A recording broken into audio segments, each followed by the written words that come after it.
এই ভিডিওতে আমরা শতকরার একটি গুরুত্বপূর্ণ সমস্যার সমাধান করব।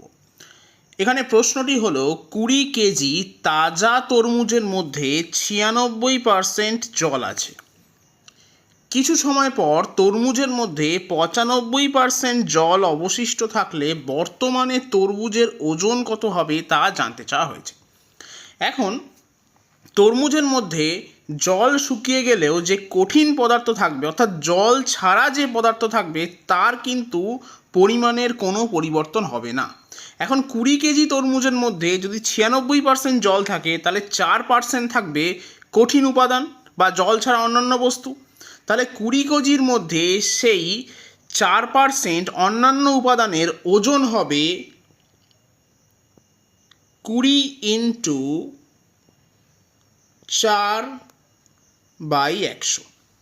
এখন তরমুজ শুকিয়ে যাওয়ার পর যদি আমি ধরে নিই অর্থাৎ বর্তমানে যদি আমি তরমুজের ওজন ধরে নিই x কেজি, তাহলে তার মধ্যে বলা আছে যে 95% জল আছে, তাহলে তার মধ্যে জল ছাড়া অন্যান্য উপাদান থাকবে x ইন্টু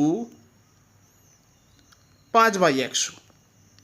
এখন যেহেতু শুধুমাত্র জলের পরিবর্তন ঘটবে, অন্যান্য উপাদানের কোনো পরিবর্তন ঘটবে না, তাই আগে যে অন্যান্য উপাদান ছিল অর্থাৎ এইটা এবং পরে যে অন্যান্য উপাদান হয়েছে অর্থাৎ এইটা, এই দুটোর পরিমাণ সমান হবে। প্রথমেই আমি 100 কাটছি, তারপর আমি x সমান সমান লিখতেই পারি যে 20 গুণ 4/5। কাটাকুটি করলে আমি পাবো 5 দিয়ে কাটছি 4, তাহলে x এর মান হচ্ছে 16। অতএব সঠিক উত্তর হবে অপশান এ 16 কেজি।